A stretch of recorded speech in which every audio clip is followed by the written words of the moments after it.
Right on. And we're live. Welcome, everybody. This is the Reality Czars podcast, and I'm your only host tonight, Nate. Tony's fucking at work, I think, probably. And I'm talking to the great Mark Steeves. Thanks, man, for coming on. I think this is probably going to release this on Halloween as well. I've got another one, so I think I'm probably going to do double duty. So this will be a second Halloween special as well, man. So thank you for coming on, dude. Yeah, I appreciate it. And this is why we do it on StreamYard. I love your intro there, dude. Very cool. I'm glad we did this on StreamYard and not Zoom. It's a pleasure to be here.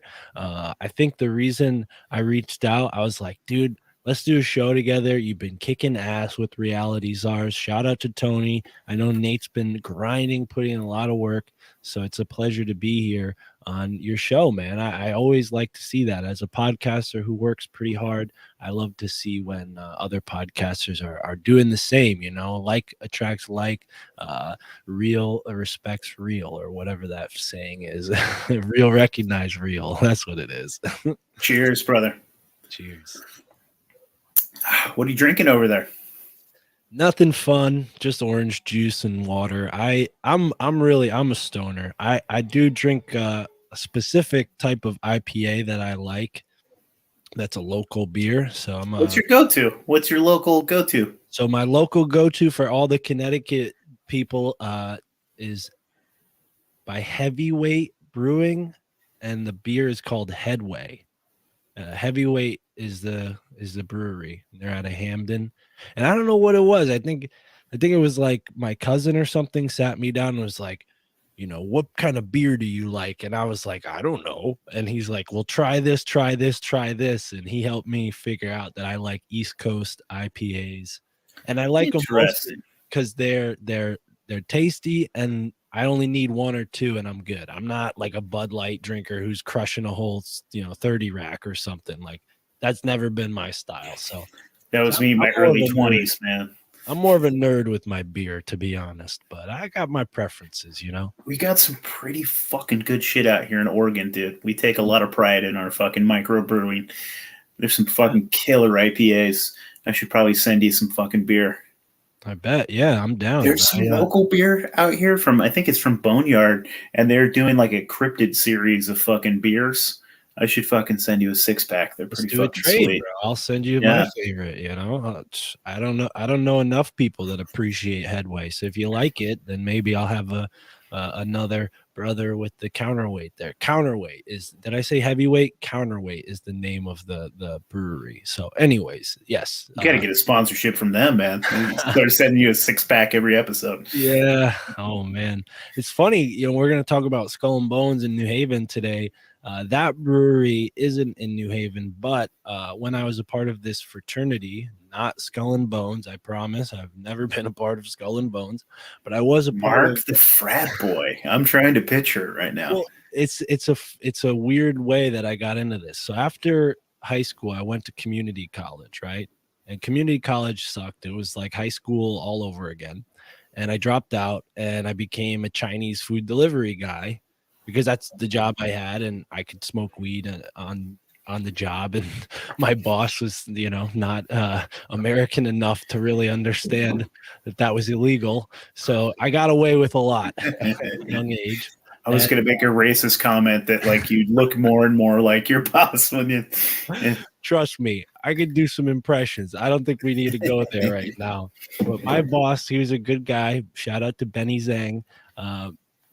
I was working at this Chinese food delivery place, just, you know, like not really sure what I was going to do with my life. And this buddy of mine, the first conspiracy theorist I'd ever met in life, this kid was showing me Loose Change, a documentary, in middle school. Like in middle school computer class, he's like, bro, check this out. 9/11 was an inside job. And I'm like, oh, I kind of thought it was, but whoa, okay, other people think like this too. So yeah, that was the first thing for me. But then anyways, so Mike comes in and he's like, hey, you should join this fraternity. I'm like, dude, what are you talking about? I don't go to school. I'm not in a school. I'm not going to be a part of a fraternity. He's like, no, neither do I. He's like, I just go there to hang out and party. I'm like, oh, that sounds pretty fun. Like community college, there's no party atmosphere. There's no party. There's no college lifestyle when you're in community college. So it was a really fun opportunity. And what's really interesting and what's pertinent to this, topic is when I became a part of this like fraternity, I learned about the history of their fraternity and how they used to be a part of the college campus, but then they became like an offshoot and now they're like their own thing, whatever. Can't really talk too much about that. But as a fraternity in New Haven, they, rub shoulders with some of the other fraternities in New Haven at like Yale. And I didn't go to Yale. This fraternity wasn't a part of Yale either. But the Skull and Bones fraternity house, they have a reputation, they like go around and steal stuff. Like they'll steal like license plates. It's called crooking. It's like a thing that they do for fun and like test their I get it. whatever. Makes sense to me. Well, and I think a lot of fraternities do this. You got to keep in mind, like fraternities have a long history in this country, but this is a thing that Skull and Bones did. So long story short, my group that I was a part of for some time, they crooked a Jolly Roger flag, a Skull and Bones flag from the Skull and Bones fraternity. Yeah. So it was like kind of serendipity that like me of all people like ends up in this fraternity, because only 2 years earlier when I was in community college, I ran into this guy named Amos who did not look like anyone I'd ever met before. This short, sort of beefy kind of guy from Arizona, this Native American dude. He comes up to me because I'm smoking a joint in the park, and he sees my shirt. He sees that I have a shirt that says, "Sure, you can trust the government. Just ask an Indian." And it's got a picture of Sitting Bull, wearing all of his regalia. And he liked my shirt, and he probably figured, oh, this guy could probably sell him a dime bag at the very least. And anyways, him and I became friends, and I told him, what I was interested in, and like, shamanism and conspiracies and all that. And he's like, oh, you want to hear conspiracy? And so he starts telling me about Geronimo and how the skull of Geronimo was stolen from his grave where he was buried in Oklahoma by none other than Prescott Bush, the father of President George H.W. Bush and grandfather of George W. Bush. He went over there and robbed Geronimo's grave, and as a member of Skull and Bones, he brought it back to the Yale University Skull and Bones tomb as a trophy. And my friend Amos learned about this sometime when he was in Arizona. He got out of prison, felt like he had to change his life and do something better with his life, and he said, I'm going to go and pray for Geronimo, because something about Geronimo really stuck with him. I think he's actually a distant relative, because he's from that same lineage as Geronimo, same sort of tribal area where the Apaches are from. Interesting. So my brother Amos came, with this message. He gave me this like lesson, like, hey, this is what's going on. This is why I'm here. I spent a lot of time like learning from him. But anyways, all of that happened. And the next thing I know, I'm in a fraternity that like, does all this crazy stuff. And it's interesting because like the idea of a fraternity, right? Like you go and you become a part of this thing. You get the perks of being brothers with people, right? And that happened for me. I went and became a part of this animal house, like literally animal house, like a disheveled party house, like trash everywhere, like 6 dudes sleeping in all the rooms, basement, living room, like everybody. My fucking nickname in high school was Belushi, because I was such a fucking party animal. And I've never even watched Animal House. I'm fucking failing, man. I gotta watch that shit. Yeah, well, they made us watch it. It was part of the curriculum as being in the fraternity. So yeah, I only saw it there. It's way past my generation. But yeah, that's the vibe. That it was literally like an animal house, and the fact that they had been kicked off campus like 10 years before I joined, it was even more, rebellious, because they were autonomous. It was completely run and organized by the members, the brothers, and they kept it going.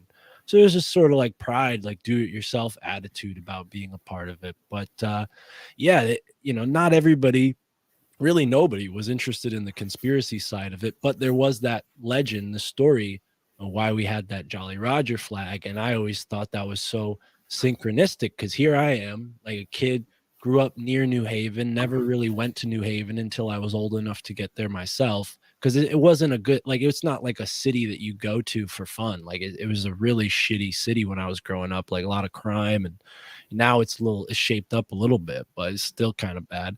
So I didn't go there when I was a kid. I go there, I meet this guy, Amos, starts telling me about this dead Native American warrior hero who's like, his ghost is in this school, it's like crazy stuff.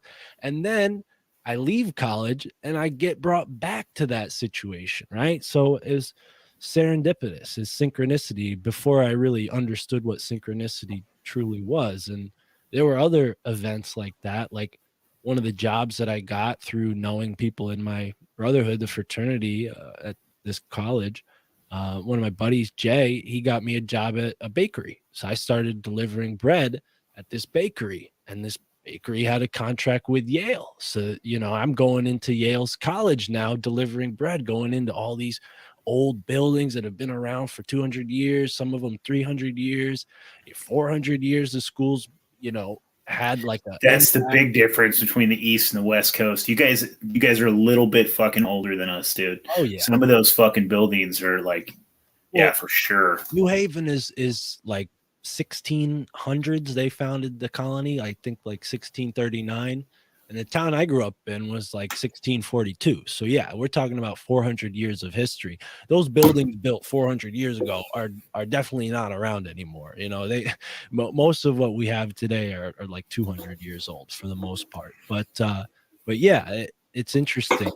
Like this atmosphere that I kind of was raised in. I've always been like a curious person, always had a sense of like rebelliousness and a rejection of authority. So all of these things culminated into me becoming a part of this weird fraternity and like hanging out with these dudes and then also like, smoking pot freely there. Like that's the coolest thing, because when weed was illegal, you could only smoke in your car. You got to drive around, you might get pulled over, you might get arrested. So back then, to have a house where you can go and like smoke weed and party, it was an incredible lucky thing. And I learned a lot, from living in that kind of crazy atmosphere. And even though I dropped out of college, making those connections with people there kind of helped me get to where I'm at now in life. And at that bakery, I was like exposed to all this like Yale stuff, right? And I was just in the belly of the beast, I'd sort of felt my whole life like, oh, here I am, just like a blue collar latchkey kid, like not, no silver spoon in my mouth. And here's like one of the biggest educational institutions in the world. The most privileged students, some for the most part, some really brilliant students who come from nothing, get like a scholarship, go to this school. It's an incredible place. And I've always been a little jaded, like, hey, I'm from here, why don't I get a freaking scholarship? I'm smarter. There's like that sense of like, oh, well, you're not elite. There's that jadedness. So I've always appreciated when I could get close to that, and see what the grass, how green it is on the other side, that kind of idea. But The East Coast is different, dude, because like there's rich people on the West Coast, but it really feels like there's still a fucking like caste system on the East Coast. There's like that old fucking money and those old fucking New England families. Yeah, it's fascinating, man. There's a different feel to it. Like, but I know what you mean, because like I grew up like fucking half homeless as a kid, like on fucking government welfare, eating fucking government cheese, the whole fucking thing. And one of my first jobs was for this like elite fucking beautiful mansion. It was called the Ingomar Club, and it's still open. And I'm sure it's got some weird Masonic bullshit, because there's like weird Masonic symbols in there. You probably have to be a Mason to be a member, but it's like you have to be rich as fuck to go to this place.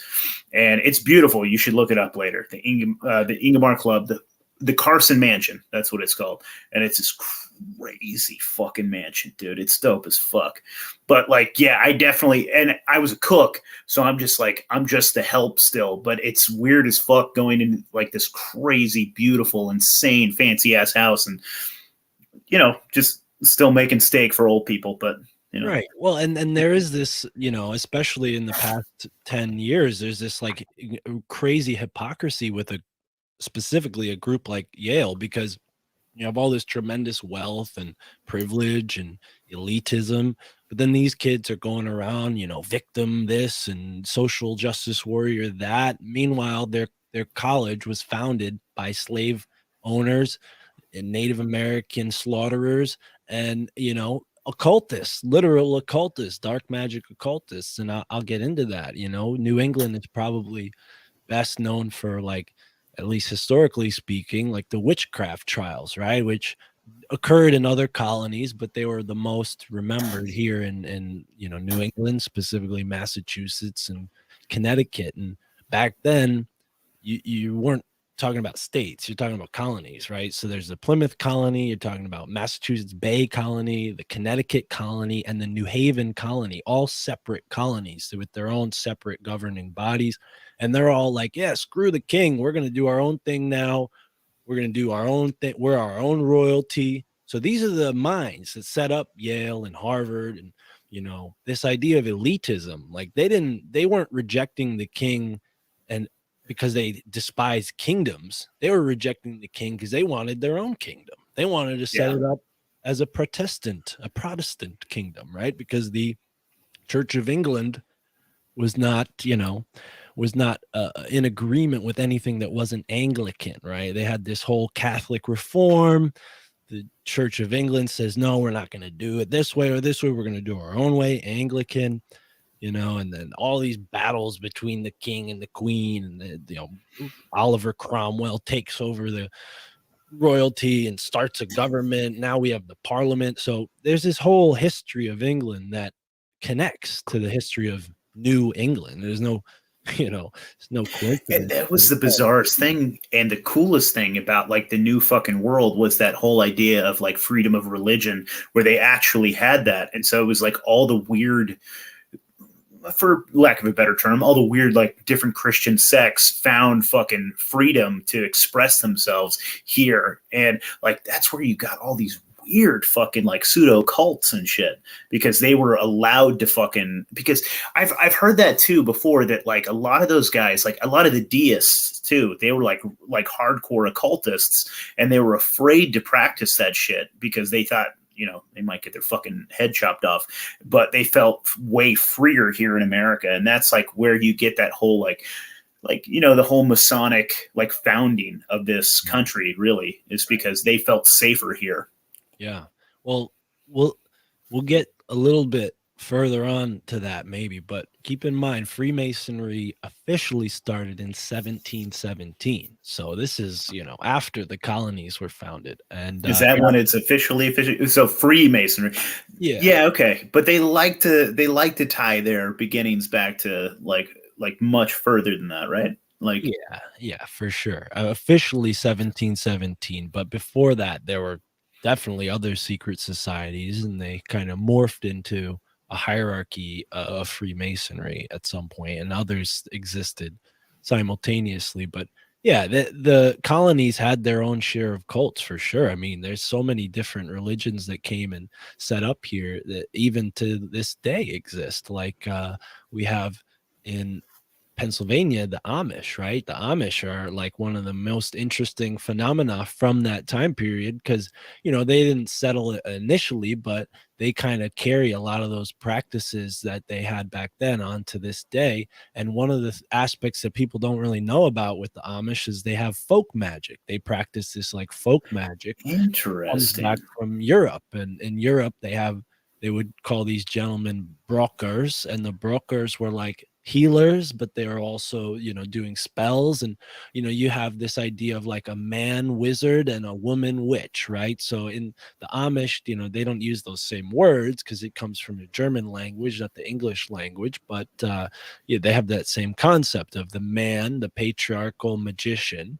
And the reason why you have these witchcraft trials is because here in the in the colonies, the patriarchal magicians, the wizards, they were all church fathers. They were, like you said, they believed these alternative ideas. They integrated the occult into their beliefs in God, and they wanted to practice that kind of stuff with autonomy away from the king, but they also wanted to practice it within secret so that they wouldn't be contested for their power. And when these women who carried the folk magic traditions with them came to the New England colonies, they were a threat. They were a competition to these church fathers who, like I said, had this duplicitous occult fascination where it was inward, not outward. It was esoteric, not exoteric.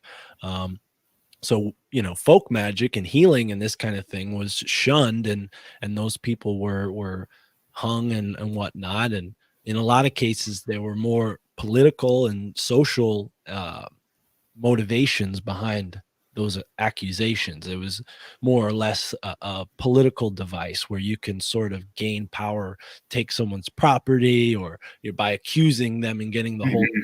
against them, now their property's yours or whatever. This sort of witchcraft law that kind of is ingrained in the law. Like the law is magic to some extent, but this is a little bit prior to all that really getting systematically solidified. Right back then, people were able to like go and run away and never pay taxes, and screw off and never see anybody again. Like this is the situation we're in now took a lot of planning and work to set up, and the colonies is where they did that, and they had to strip the folk magic from the people so that they can control them better. And Yeah. there's other motivations as well, but I think control is really the most at the top of the pyramid of motivation. So, do the Amish still practice that folk magic? Yeah, I have That's so fucking cool, dude. Like, I admire the Amish a lot. I think the Amish are fucking cool, dude, just because their resistance to government and their resistance to like any type of like Mhm. basically anybody that wants to influence them, they're like, fuck you, we're the Amish and we're going to do our thing. Right. And I just find it so fucking fascinating. And their Anabaptist roots are also fucking cool. Like, that was like their first thing. The Anabaptists were the guys that just said, like, a baby can't be fucking baptized because they're not making a cognizant choice. So you have to make that choice when you're an adult. And that was that whole Anabaptist movement. And so they were like one of the first ones. And the other thing about Anabaptists is they are very anti-authoritarian and anti like monarchy, anti-state. Like they wanted to have a very firm like because I'm part of like a Christian anarchist movement where we like say no king but Christ. Like that's the only authority that we serve. Like, so I might happen to be in America, but I don't serve the United States. Like this is not my fucking country. I'm an ambassador for Christ in this nation. Right. Like that is my king. I serve his kingdom. Fuck America. That sort of thing. But the Anabaptists are the same way, which is really fascinating. And the Amish have always been that way too. They're like, yeah, we happen to live here in America, but we're doing our own thing and we serve God. Yeah. Well, and And I love that, like, anti-authoritarian, that fucking contrarian streak, and I love it too. yeah, I think the Amish and the Anabaptists are sort of stems of the same branch, or even possibly Hmm. two words for the same thing. But yeah, you're right. And even to this day, I don't think Amish have obligation to the IRS because they don't take any of the government services that would make you obligatory to the government's, whatever, I'm gonna leash. go be Amish, man, because that's what I want. Like Right. fuck your like yeah, like fuck your schools, like fuck your yeah, just Well, and if we want to screw it get all, man, really burn it to the ground. if we want to get really conspiratorial here, our president, freaking Schmo Biden, he was one of the speakers when they had that really terrible Amish shooting. You remember that in the news? There was a wacko guy who went and shot up an Amish schoolhouse, and Joe Schmo Biden was saying, "Yeah, I was golfing a few miles away, and we heard the gunshots." Some bullshit lie, but it was just really creepy.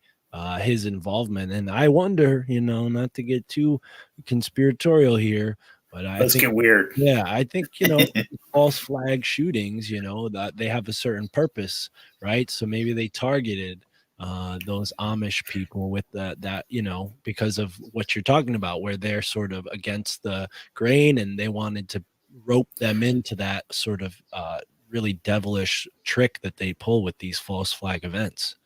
Dude, it's fascinating as fuck, man. I guess they have just been around long enough because they were around before the founding of this country. And so I guess that's how they get grandfathered in. But if any other person like tries to do what they do, they'll fucking kill you. Like, think about Waco. You know what I mean? The Branch Davidians, they got smoked, dog. They don't allow you to do your own thing. You know, you can do it until you just get a little bit too big for your britches and you're trying to have like real autonomy. They're like, right.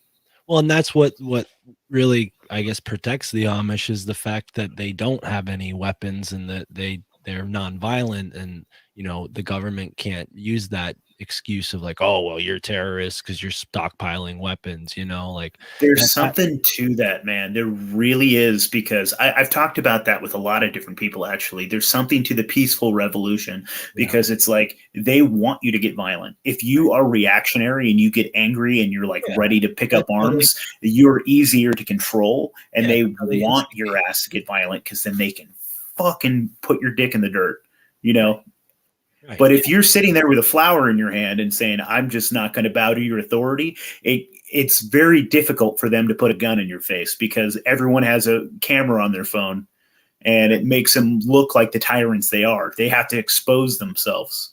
Yeah.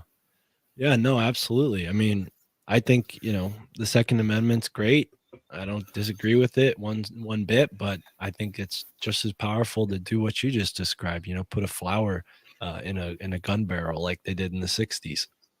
Yeah, dude. I mean, how the fuck did Mahatma Gandhi fucking send the British Empire packing and getting the fuck out of India, dude? He did it with a peaceful revolution. And I mean, that's what Martin Luther King did too. Like, they were standing there and they were like, no, we're not going to comply. And they were standing there in suits and they were standing there like with smiles on their faces. And that's really what changed the fucking whole game, is when they fucking sick dogs on them and were like fucking blasting with fire hoses when they were peaceful. And people saw that shit and they're like, wow, this shit's ugly. Because like even racist people were like, that's fucked up. And that's what changed the game, man. It is sometimes, I think that there's definitely something to that peaceful revolution, to that civil disobedience. Yeah, no, absolutely. I think, the colonies, we have a lot to thank the colonies for. I'm not like over here trying to paint a picture that what went down in the colonies is all evil and whatnot. It's funny. The Connecticut colony, the first governor of the Connecticut colony, which at the time didn't include New Haven, it was Hartford and sort of the eastern portion of the state, east of the Connecticut River and down to the length of the Connecticut River. You had this governor who was an alchemist. He was a part of shout out to Kurt. He was a part of the Royal College or the Royal Society, right? This invisible college. So I think the Royal Society had an official founding around the time that John Winthrop the Younger was alive, but they started as sort of like an invisible sort of intellectual secret society. And this governor of Connecticut, the Invisible College. Yeah, he was a part of it. And he was actually, because of his alchemical knowledge and his occult knowledge, he was very progressive, we'll say, compared to the other people in charge in the colonies. Because when he was asked to proceed over, witch trials, he was always pretty, skeptical about the accuser's claims because he had some knowledge about what you could actually do with magic. And, he realized like, oh, this is all so far-fetched. There's no way these women can do this kind of stuff, because he knew what occult magic really was. He had an idea of how a ceremonial magician could actually summon a demon, and clearly that wasn't what was going on with these witches. They were practicing folk magic, like I described, which can be charming, like these charms, right, where you sort of set your intention into a thing and you charm that onto the world, right? This idea of someone having charisma or charm, like the ability to charm someone, like this is a type of magic, right? Is you can set your intention into maybe like a crystal or a glass of water or whatever, and maybe project that intention onto reality. This is like Mark, what's your opinion on magic as far as that goes? So let's say, like you said, like you're putting that intention out into the universe, but simultaneously that's like changing your whole attitude and you're starting to emulate those sort of things. And so by focusing on that, you can make it like manifest it, but it's just you doing it. You know what I mean? Or do you think that there's something actually more to it, and there's something that like some sort of mystical element to it as well? well Like I have I a think hard I go back and forth with the magic thing. mm, well I would recommend that you read Dean Radin's book, Real Magic. You might have heard of Dean Radin before, Dr. Dean Radin. But what's interesting about magic and this Amish magic book is like you're not just going to find spells in here. For example, here's a spell, quote unquote spell, on how to brew beer. There's another spell on how to cure a headache. There's another. So these are all very practical things, but in a time where maybe science wasn't what we think of science, it was all considered the same thing. It was just Yeah. knowledge, it was just wisdom. So the fact that the universe responds in this way, it really doesn't matter whether or not it's me doing it or if there's a conscious force out there outside of me that's responding to me. The fact is that there are certain things that work. I might not Mm-hmm. be able to demonstrate them in a scientific setting, but life doesn't happen in a sterile scientific vacuum setting, right? We want to apply things now to this laboratory criteria of like, well, can you repeat it this many times? It's like, well, life doesn't work like that, right? So I think that's sort of the cross between science and magic at this point in our thinking as modern humans.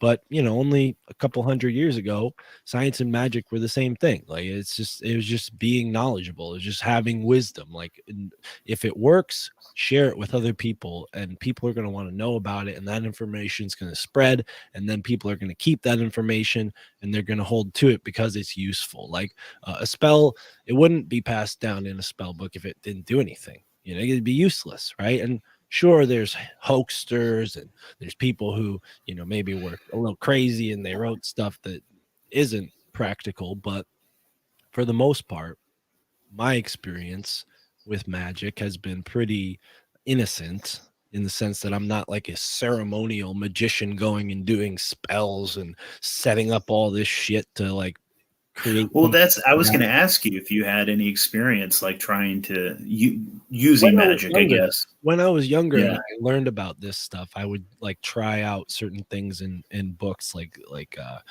put a candle here and meditate with this intention. I never went like too far with it, because like most of it is, what I realize is designed to create a placebo effect.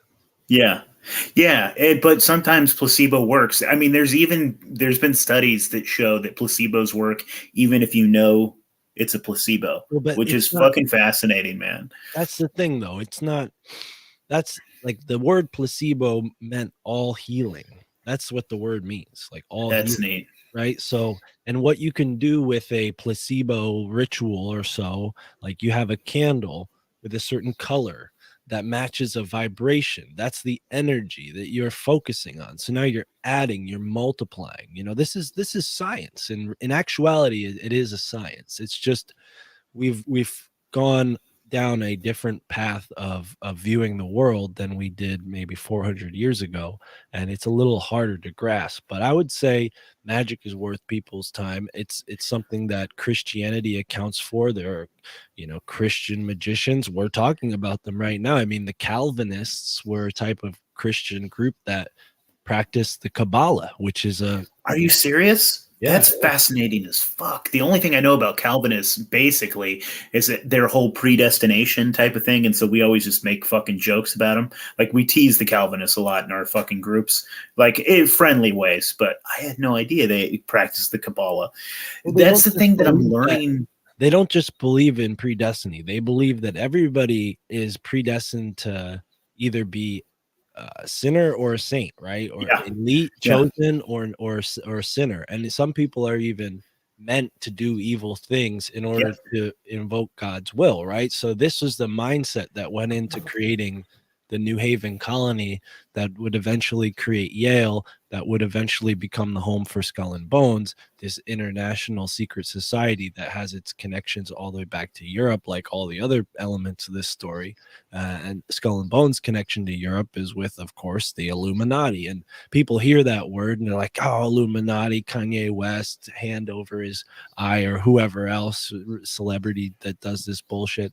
That's not what the Illuminati was. That's propaganda. That's psyop to get people to not understand our history. The true Illuminati was smart enough to do what every other secret society does, which is create so many different versions of yourself that nobody can identify you as one solid Hmm. uh, group, and you have your agents in all of these different groups where maybe those groups are filled with people who don't even know they're a part of this larger group because only one guy in that group who's kind of running to things is connected to everybody else. So you have these networks that are formed with people I who are mean, that's basically what I think about the Freemasons today. I think because, like, I got a lot of friends that are Freemasons, but I sincerely think that there's some dark shit going on in Freemasonry. But 99.9% of them have no. They're just fucking having a good old time, and fucking drinking beers and like wearing weird little cloths over their crotch and stuff, and just like spanking each other's ass and stuff. I think you know what I mean. Hmm. But Well, I I think think it, that I think there's some. Freemasons are talking about things that we just talked about here with magic and how to use like Yeah. the power of your mind efficiently. It's just, in 1820 something, in the 1820s or the 18 teens, there was the William Morgan affair. Do you know about this? Mm-mm. I think it was William Morgan. I might be getting his name wrong, but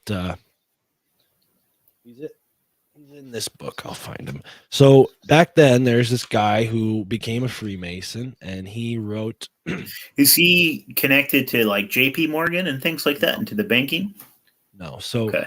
same name, different guy. So he wrote a book exposing all these things about the Freemasons, right? Yeah, it's William Morgan. William Morgan was his name. And there's a monument in Batavia, New York, that says, the bane of our civil institutions is to be found in masonry, already powerful and daily becoming more so. I owe to my country an exposure of its dangers. Captain William Morgan. So in the early 1800s, he joined the There was Freemasons. an anti-Mason party in this country, Yeah, so which this was is why that fascinating. started. This is why that started. So William Morgan wrote a book about Freemasons. He exposed a bunch of stuff that they didn't want exposed, and they killed him. They just, threw his body over the Niagara Falls, and his body washed up on shore in Canada.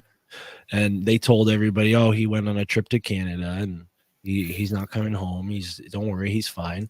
But they knew he died in That's the true. body. He took a trip to Canada, and Right. And at this time, the Freemasons were probably a lot more influential than they are today. Like you said, you got friends that are Freemasons. I used to buy weed from a Freemason. Like I'm not afraid of Freemasons. I'm just saying, like, they're great to have a conversation with, dude, because they know a lot about this shit. yeah, and that's the thing. Yeah. It's like we've lost that aspect of our society to some degree. In the early 1800s, people were they didn't have entertainment like we do now, so that was part of their entertainment. They go and join a club that made them feel like they're unique somehow, right? And it was curtailed to what they liked about life, and every group had their own ritual and aesthetic to them. But for the most part, they're kind of revealing the same thing, is like the power of the human mind, the power of the soul, creating that 3 days experience of like what Jesus experienced, right? Where you're resurrected, right? This is a actual ritual thing that goes from the mystery schools prior to Jesus. They would take people and give them a near death experience so that they would leave their body and their soul would leave their body and have this incredible experience that now in the modern day we describe as like a near-death experience. You can go and read about all kinds of accounts of afterlife experiences, people who've died and come back. And so this was a kind of way of in training people, and whether or not their intentions were good, it's hard to argue with the effect of something like that. If somebody says, hey, we're a special group, we have secret knowledge, and then they push you to the brink of death, you leave your body, you see all this stuff, and you come back, I mean, you're going to owe them your life, and you're going to be so grateful that they showed you this experience that you'd probably be loyal to this group for the rest of your life. So it works in a social kind of manipulative way, but it also could be, a good thing if this is a good experience of leaving your body and seeing what the other realms look like. That's fascinating, man. Yeah, I mean, and we could connect that back to Skull and Bones, right? When they make you lay inside of that coffin and make you say all kinds of crazy shit. Like, I mean, maybe that's more just about embarrassment and blackmail, and the thing about Skull and Bones is they seem to be a little different than your average secret society. Like I said, secret societies are oriented towards maybe uplifting consciousness for the select few who would then go on to shape society and be a part of this boys club where they all help each other out and give each other good jobs and make sure everybody does well. Well, when the anti-Masonic party became a thing, all of these groups went underground and or they became public groups and they had no secrecy. So this is when you see all these colleges start with like the Greek letter fraternities. There had been Greek letter fraternities prior to that, but they do all you became think that there's any connections still to like the Masons and things like that? with like school Like some of college those, yeah, fraternities. some of those school fraternities, maybe they're pipelines or 100%. yeah, that's fascinating, man. Because I actually had a There are pretty whole awesome colleges today. conversation with Thomas, Paranoid American, about because my great grandfather and I think my grandfather and my great great grandfather were all fucking KKK members, and which is fascinating. They're down in Oklahoma, and he was telling me about like the history of how the KKK got started. And Albert Pike was there for like the first meeting and got it started, and the weird KKK connections with Freemasonry, and how a lot of their, well, some of their garb, and a lot of their rituals are similar, which is really fascinating, man. It was almost like, and then I thought he was fucking with me. I thought he was joking, but because he's down there in Florida, he was saying that like in his lodge, black people aren't allowed in there. And it was like, I thought he was joking, and he was like, no, I'm totally serious. I was like, oh, okay. I guess Florida really is the deep South still. Like it's pretty fucking funny. No, you're right. You're right. Yeah. Well, they have Prince Hall Freemasonry. Yeah, yeah. And he It's said that he couldn't go in there either. They said, have their separate thing. But dude, I'm like, but that's part of it's just funny, dude, because I'm in a West Coast bubble. It's yeah. just funny. That's a part of history, like this Yeah, is, it seems a little out there for us nowadays because all of this has gone back underground, but there was a time where it was very obvious that this is what was going on, and people maybe were a little naive to the political powers that these groups were gaining. So the anti-Masonic party came around, and the very serious groups that understood the power of being a secret society just changed their name or went further underground, and or even left the group they were in to start a new group kind of thing, right? So Skull and Bones is kind of like that. You have these guys, William Huntington Russell, and you have Taft, Alfonso Taft, who is the great grandson of or I'm sorry, he's the son of President Taft, or either the father of President Taft. I always get that mixed up. Hmm. But yeah, this is just the way society operated back then. And as far as I know, the KKK wasn't just founded by like Freemasons. It was founded by a very specific group of Freemasons that broke away from the rest of the Freemasons during the Civil War. I think they were called the Knights of the Golden Fascinating. Circle, and the Knights of the Golden Circle were, uh, I mean, now the KKK has a horrible reputation. I think rightly so. I don't condone anything that any hate group does, but I think part of the Knights of the Golden Circle, like they were trying to get all of the gold that was buried, like all this gold that the South had. They hid it away, and they Interesting. were trying to find it all so that they could like ignite the war and get the South free from the North. And yeah, there's this whole, duplicitous history where we're told all this crap that ends up not being true, and then it becomes social taboo to even bring up some of these subjects, so people get even more ignorant to them. And that's the trouble of when a secret society becomes controlling education, like we have with Skull and Bones. You have members of Skull and Bones going off and starting major colleges across the United States. I mean, 1832, we didn't even have 50 states. We had like 20 or so states, right? They didn't even get past the Mississippi River very much yet in 1832. So, we're talking about an entirely different country than now in a way.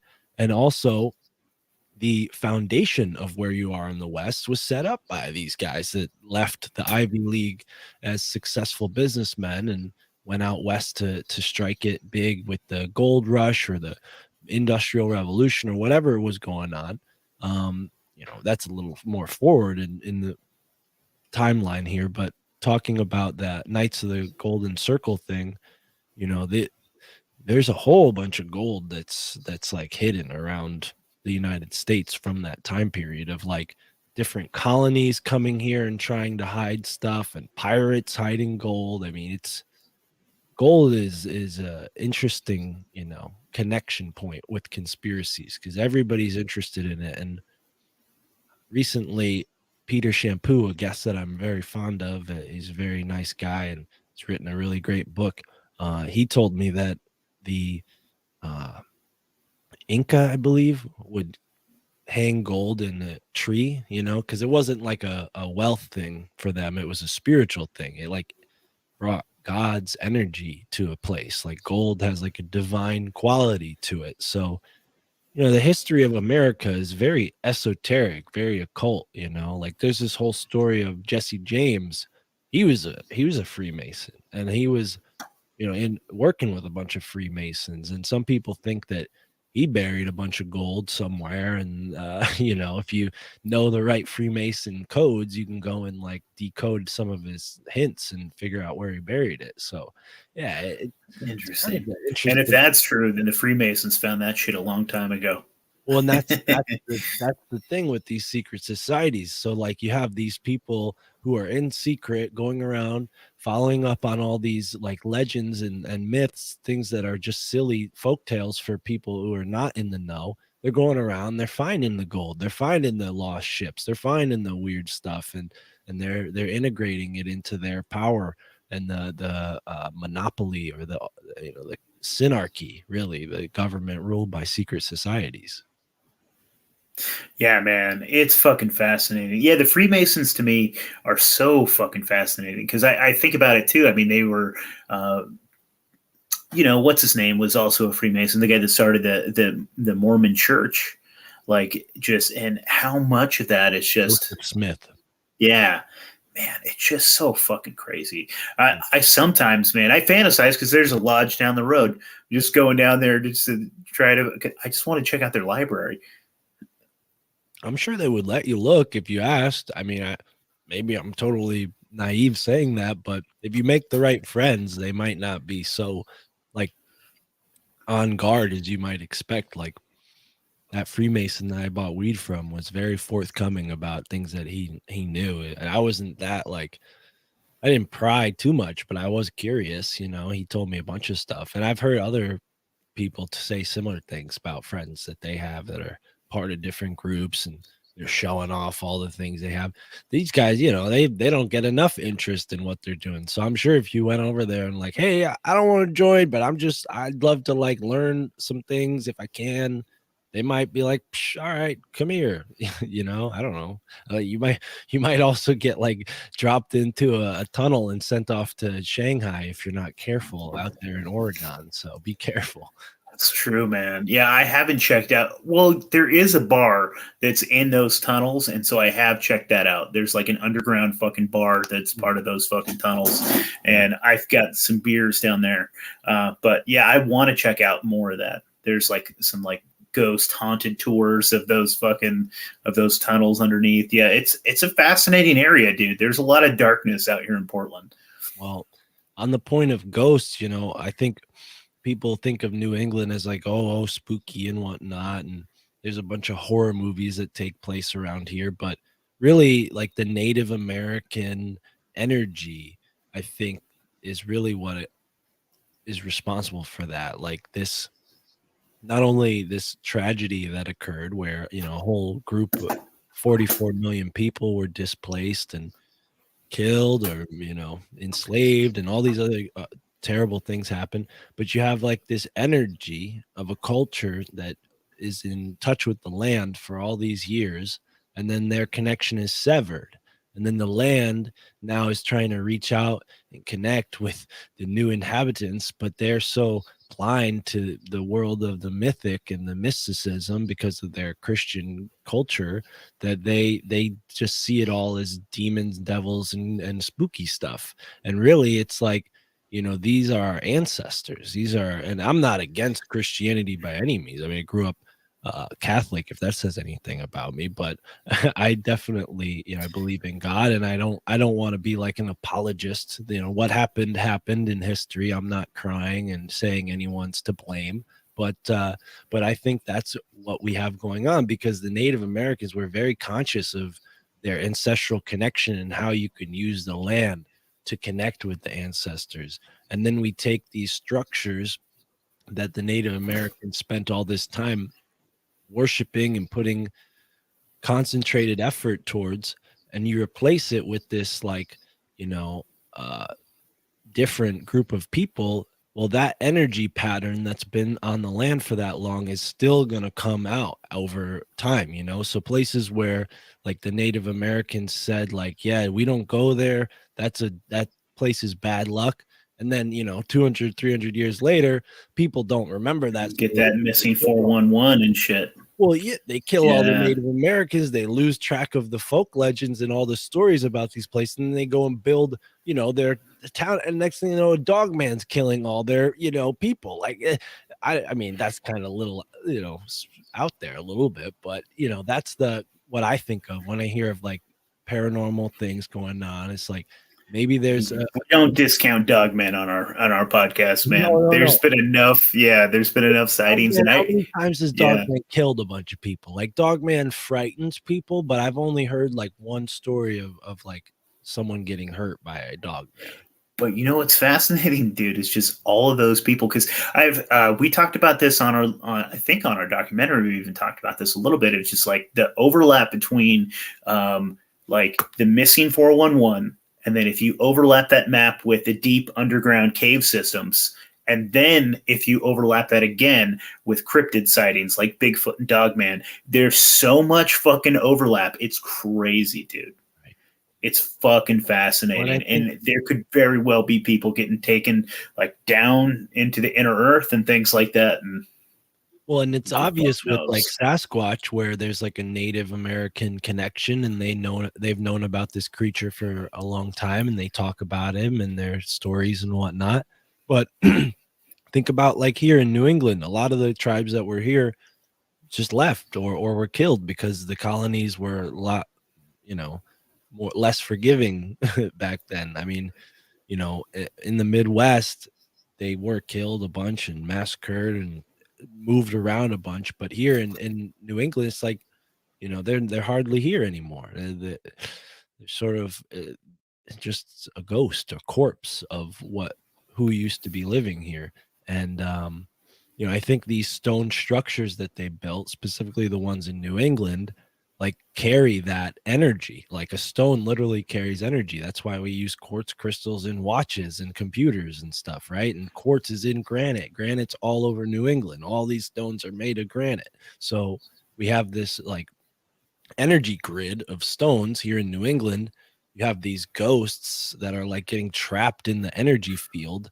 And then you have all these people who go into these old houses that were probably built on Native American land, and the ghosts are trapped inside. It's kind of like, I don't know. It doesn't feel like people are recognizing the connection. And the most famous witch, Tituba, wasn't even European. She was from the Caribbean. She was a Caribbean Native American who was practicing like that type of folk magic, and they have a whole thing down there that connects to voodoo and whatnot.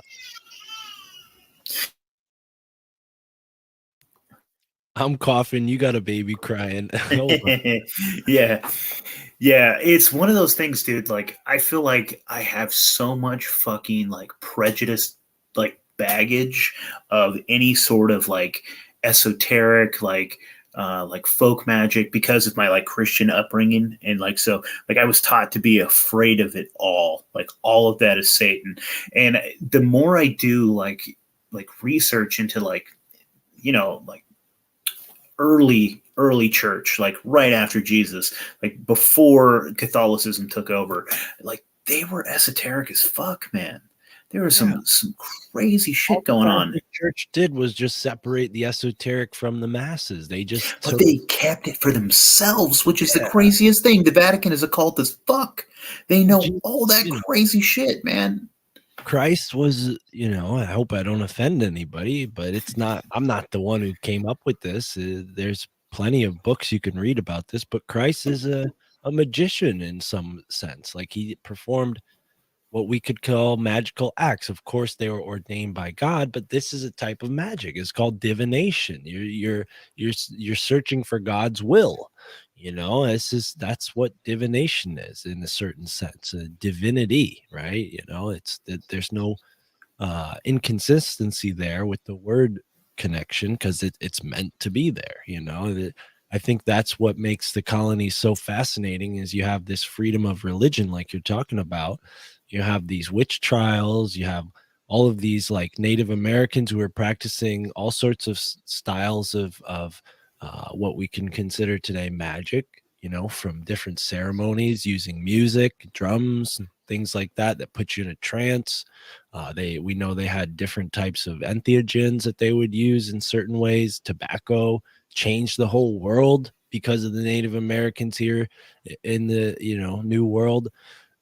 So there's argument to be made that what happened here is certainly mystical and magical. But yeah, I kind of lost track of where I was going with that. It's like the worst thing you could say on a podcast, but It don't worry. happens, man. Yeah, dude, I'm actually pretty fucking curious, and I want to like maybe fucking dabble in a little bit of this I like wouldn't say folk dabble. stuff. I wouldn't say dabble in the magic. I would say start looking up like the history and see that it's actually something that's a lot more compatible with Christianity than you may Yeah. expect, Do you have any like knowledge about like Rosicrucianism? Because they consider themselves Christians, but they're also like mystical Christians, and they have some crazy fucking beliefs. And I'm like, dude, I'm ready to like fucking go check them out. Like, I know that there's like a Gnostic church down in like downtown Portland, like not too far from me. I want to go down there and hang out with them and just have some conversations. Like, Yeah, and I this is mean, all blasphemy. You know? anything you can learn from them, you can learn through your own research with books. The Yeah. Rosicrucians started off as a sort of intelligentsia think tank. Like they wanted to be able to think about these new scientific ideas without, the constraints of the church or the government, right? So the Rosicrucians, a reason for their secret society came out of like, using the ideas of the alchemy and magic, which are kind of the same things as science if you really think about it, especially when you go into the ancient world. There were things that we wouldn't even be able to do today, like the pyramids and all these megalithic structures. Like there's some magic there that we still don't understand. Maybe when we understand it, we'll call it science, but it's pretty magical right now Yeah. to behold. So here's an example. And the Rosicrucians are a group of very interesting uh secret society people because they, according to some, never existed. Like they were just this sort of like a role playing type of thing where these guys were just like identifying as Rosicrucians the same way you would like have a pen name and write like weird porn books or something, and you don't want your family to know you're writing like creepy, like, porn novels or whatever, you do with a pen name. It's the same thing. It's like they wanted to write about science and philosophy without having to like be, constrained to the church. So they all became a part of like this fake group that were like, the Rosy Cross. Like it sounds all, I don't think they're fake. I'm just giving you an interpretation. Yeah, Obviously, now there's an American version of the Rosicrucians that's very real, but the original Rosicrucians were who inspired like the college system, that invisible college that I was talking that's about, fascinating, man. like Yeah, the I still founding have so fathers. much like spiritual and religious like baggage that like I feel like if I went down there and I like fucking hung out with him, I'd go to hell or something. But I Totally. want to fucking go hang out with him and fucking learn some shit. That sounds interesting as fuck. Yeah. I mean, I think God, and this is my belief, I think God wants us to know as much as we can learn. I think we're meant to Well, unless learn. you're talking about God and him not wanting us to eat the fucking fruit, and it was and it was Lucifer that was like, "Hey, you want to know some shit? Yeah, Eat this apple." I think I think that's political, I really do. I think like the reason we have prophets is because these are people who had, whatever ability they were born with to commune with God better than anyone else. The same way like the highest paid basketball player can play basketball better than anyone else. Like there's a certain organ and faculty to our human mind that connects us with the almighty and the outside of us, this consciousness, this creative force that our whole universe is built around. There's something that connects us to that. And I think our society has turned us into domesticated humans, so now we're even further from the possibility of experiencing a sort of prophecy. And that's intentional, because they want a middleman between you and God. They want the church to govern your experience of God, when in actuality, Christ is you. You are Christ. We are all Christ. Christ, that's why he died, for our sins, to teach us that we could all be just as great as him, and be just as kind as him, and loving as him, and merciful as him, and never fall to authority. Because That's what shrooms did for me, man. right, Shrooms actually, because I went through a long phase where I was like a hard atheist, dude, and then I started doing my weight in mushrooms, and it brought me back to Jesus. I started like recognizing the Godhead within me, and I started recognizing the God in you, and I started like feeling that, and I can call that the Holy Spirit. That is the piece of the divine that was put inside of you, and and I'm in downtown Portland as like a 20-something-year-old, drunk and high as fuck on mushrooms. And I would normally just walk past this homeless guy. And then all of a sudden I'm looking at him and I can see God in him, and I'm like, "Hey, what's your name, man? Are you hungry? You want to go grab a sandwich? Like, can I pray for you?" And I was an atheist at the time, and I'm shocking myself. I'm like, "Can I pray for you?" And I just had these like, and I'd be praying to the universe for him, and like we'd have this like intercessionary prayer, and then like I'd give him a big hug and buy him a cup of coffee, and like, and then I was like, "Who the fuck am I? What am I doing?" Like, and it just brought me back to Jesus, man. That's one of those fucking things, yeah. Recognizing the divine within everybody. that's beautiful. Thank you for sharing that with me and everyone listening. I could say the same about cannabis, and like I was kind of an atheist because of my Catholic upbringing, and then I smoked weed, and yeah, I realized like, a lot of things that I'd sort of come to think were not correct. And one of those things was like this like idea that God wasn't real. And I started to really like, that was proven to me over and over again. And one of those ways was through Amos, the guy I mentioned earlier. And he taught me about prayer and how to pray, and why prayer is important. And it's sort of a silly thing to even think about, like, oh, you didn't know how to pray? It's so easy. But when Dude, you're so many people are intimidated by it because they're like, "I don't know how to talk to God," and so yeah, they won't even try it. And it's like I'm telling everybody that's listening right now, God loves you. God wants to hear you. God's just stoked that you're talking to him. You can just sit there and just kind of lay before you go to bed and just say, like, just start being grateful for things. Thank him for little things throughout the day that happened, and just talk to him. Just have a conversation with him, or tell him like how bad that sucked. You could like he literally is just there to listen, man. He wants to talk to you.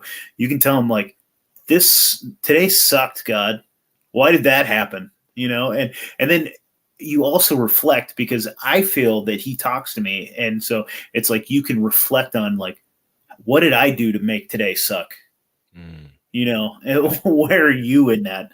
You know, it's absolutely. Yeah. Well, reflection is so important, you know. I mean, that's kind of where my mind went naturally through smoking weed, you know, as a young guy. I didn't really ever think about the world that way, and it gave me a new way of reflecting, so to speak. But yeah, I don't think that you know where I'm at now would even be possible if I didn't communicate with God in that way. And it like you said, it kind 100%. of sounds far fetched to people. Like take it from someone like me who's not a part of a church, believes in God, and I consider prayer like like a part of my life, you know, like when I'm at that point where I'm like, you know, like, oh, I'm praying. Like it's something that you're just naturally doing all the time. It's about like you know, recognizing it, being grateful, and like understanding that you have purpose, and that purpose might not be to be the president or you know to run the world or whatever, you know, whatever your No, but craziest an idea is. important part. Yeah, man. You Well, are still an integral part of this universe right. and you have a place to be. Because, like, I think about the conversation you and I had the first time when you were telling me that you were working at Amazon and you fucking hated your job and you were like, fuck this. And you just had this epic moment where you just quit. And it's like, God, when life is going well, you are going with the flow. You are going with the like what the plans that God has for you. Because look at you now, dude. You're fucking killing it. You're doing fucking awesome stuff. You're doing God's work right now. Well, Us having this conversation, you having conversation with all these other people, expanding people's minds, like you're going with the mission that God gave you. And the best thing you did was say, fuck it, and walk out of that place. yeah, and the irony is I loved that job for a few years because I was able to listen to podcasts and get paid for it. You know, all day I'm listening to podcasts, and then all of a sudden they're telling me I need to wear a mask, take my temperature, and all this crazy stuff. And yeah, you know, God was like, well, you know, put up or shut up, you know, like, what are you going to do? You're going to put up what you're worth, or you're going to shut up and take it, you know? And I said, I'm going to show the world what I'm worth. I'm going to quit this job because I don't need to be an Amazon delivery driver. I'm Mark. I could provide for myself no matter what I do.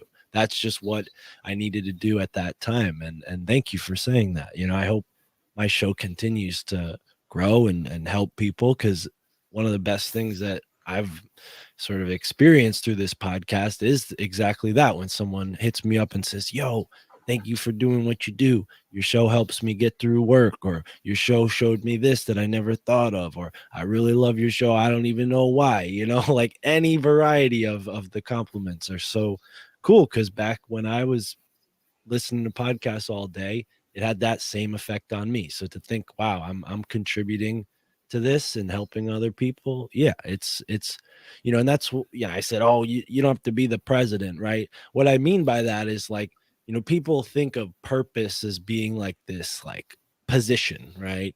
Purpose doesn't have to be this position within a hierarchy. Purpose, everybody has purpose, right? And your purpose is yours to discover, and God chose that for you, or maybe God helps you find it, you know, however it's best for you. Maybe, you know, you switch it up and God's like, actually, yeah, great, keep it up, you know, whatever, however you're helping, you know. I think that's kind of, you know, it's kind of how I see it. And finding and the other thing too is like you can find joy in the monotony. You know what I mean? You can find joy in like so like you said, like you loved your job just being an Amazon delivery driver, and that was perfect for that time.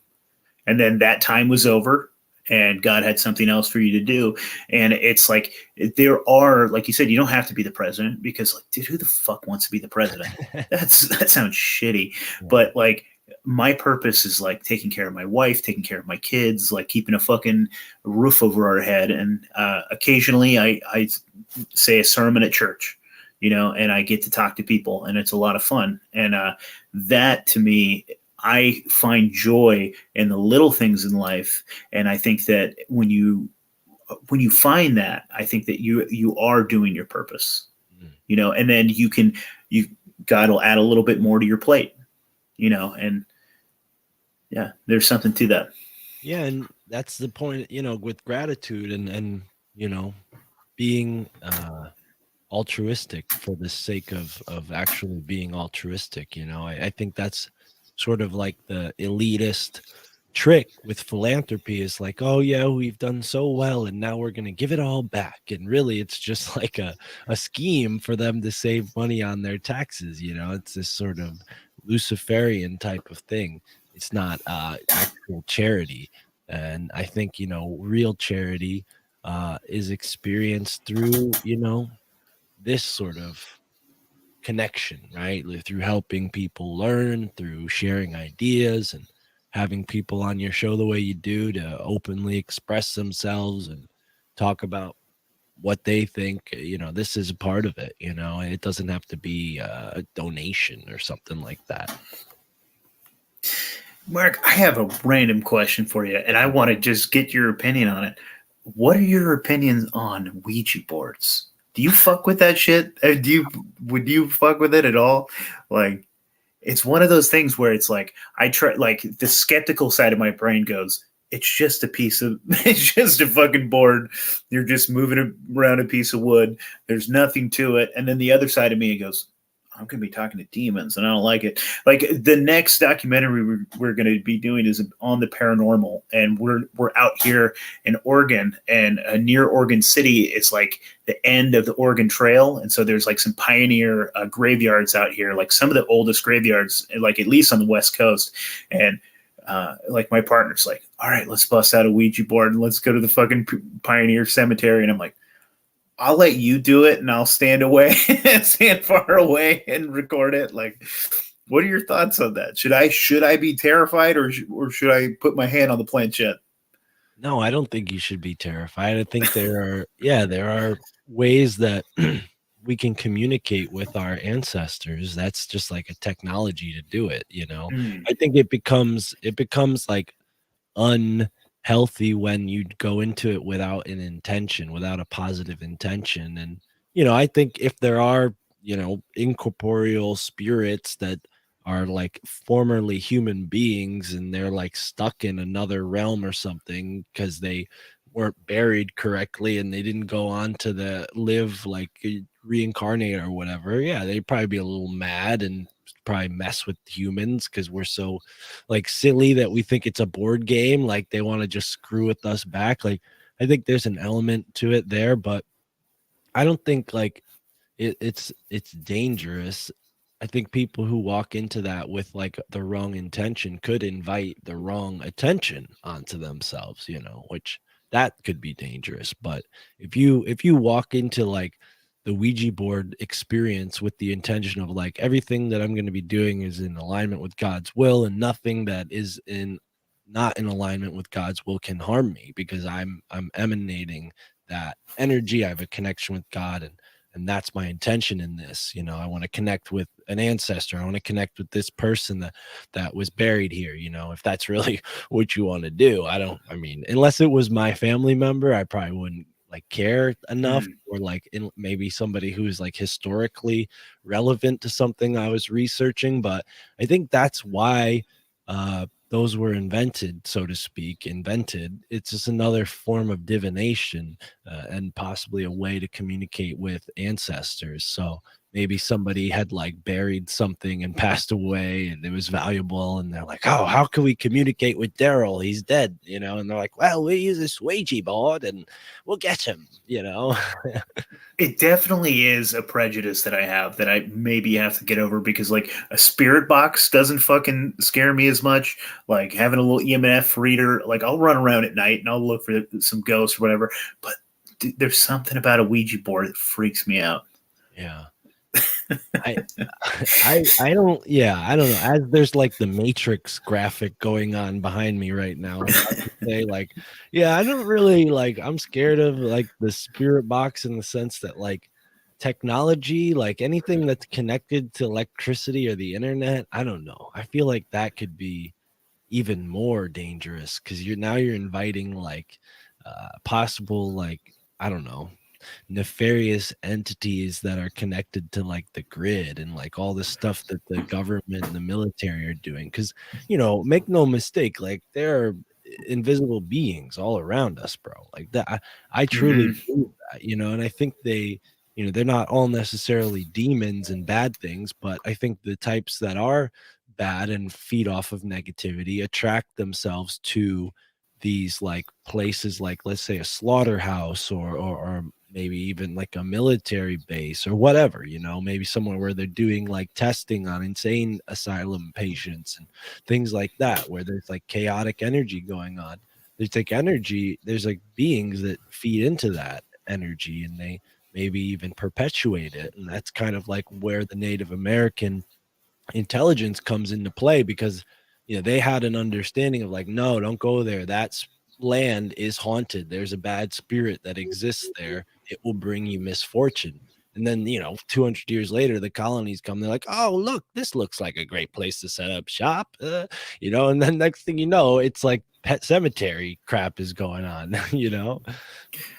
Yeah, man. There's a spot like not too far from here, and it was at one time an orphanage, and then it was a Masonic old person's home, Mm, and so it was just like for old Masons to like retire. It's mm, fucking fascinating. That would be a crazy place to bust out a Ouija board. mm. Yeah. I don't know, man.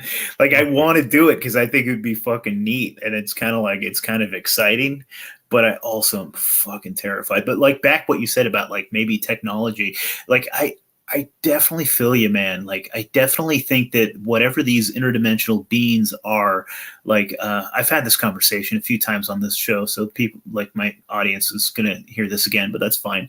It's just like I think that these I think this is the bee's knees, man. I think that like wherever the fuck we are, I don't know if we're in a simulation. I don't know whatever fucking existence that we're at right now.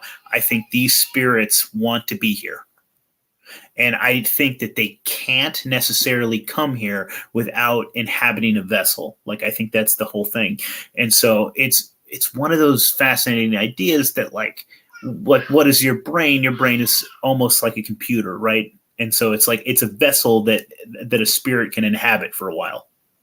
And so I think that like there's a real fucking chance that like AI or any of these fucking supercomputers are just like what are we interacting with. I really think that we might just be interacting with fucking interdimensional beings and things like that. And yeah, just something that you said about like fucking with technology and having the electrical grid, because what the fuck is electricity? I don't know, I'm too retarded to explain that to you. Like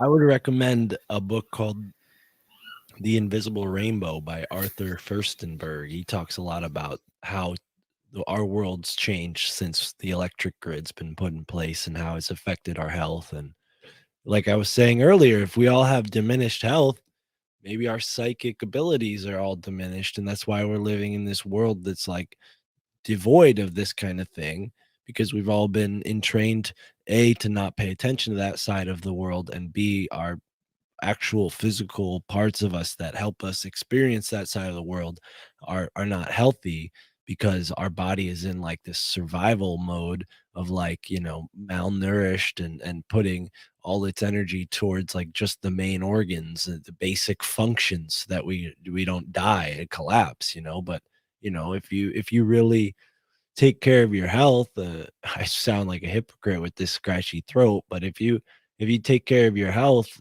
I believe that you can, you know, create a better relationship between you and God and you and your consciousness, your whole world. Like all of these things affect the outcome of your reality. Like that whole saying of like clean up your room before you go tell somebody to fix their what's that, Jordan Peterson, we were talking mhm. about earlier.